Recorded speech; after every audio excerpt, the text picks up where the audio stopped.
Hello everyone, welcome to Bear Paws Woodshop. My name is Matthew. On today's trip through the woods, we will finish the easel build. If you haven't watched part 1, I encourage you to watch it. When we left off in part 1, we had just installed the third leg. Now we need a cross brace. To do that, we need to measure how wide we need it when the easel is in the folded out position. To do this, I have set the easel to an angle that is best for display.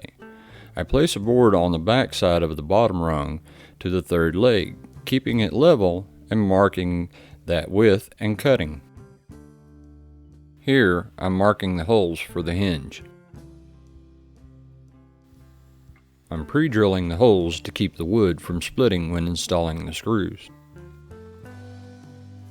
I'm installing the hinge on the bottom side so that it will fold away when in storage, that you will see later in the video. In this clip, I'm pre-drilling the holes for the hinge brace on the back side of the bottom rung. And yes, I did borrow this footage from one of my other videos. Because I forgot to video it for this build.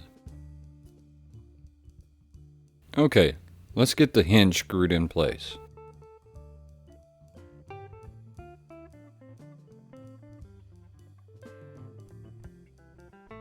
Now we need some place for the hinge brace to rest. So I cut a board the width of the third leg, and I'm pre-drilling the holes. I start my screws with them just proud, so I can use the screws to line up with the holes in the third leg that I pre-drilled. Installing the block on the third leg.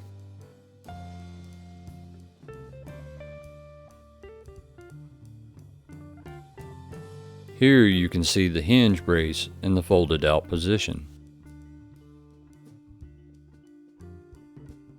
This is a wider view with easel folded out. Now to add some pegboard. This is one of the pegboards I had left, but it's bowed. To try to take out the bow, I screwed it down and left it overnight. Well, let's see if that worked.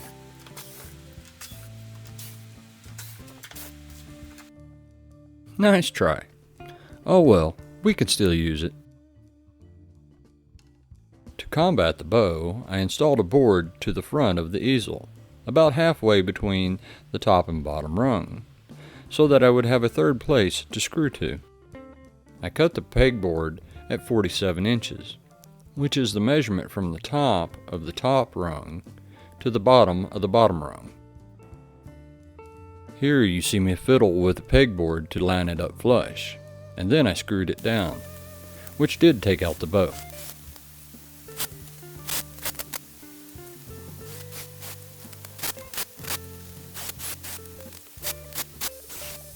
I didn't have a pegboard that would span the whole 24 inches, so I used 2 pieces to span that width.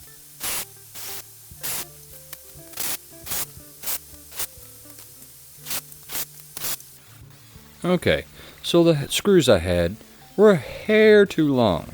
To solve this, there's nothing like an angle grinder. Plus, cool sparks.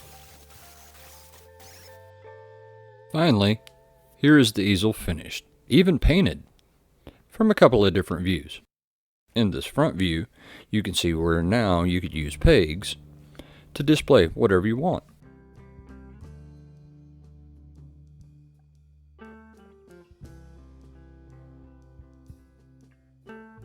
Lastly, you get to see how the hinge brace folds away and the whole easel folds up for storage.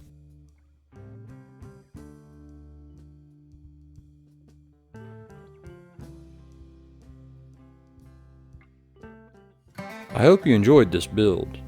If you liked the video, give me a thumbs up or leave me a comment about your favorite part. And as always, thank you for joining me on this trip to see what the bear is doing in the woods.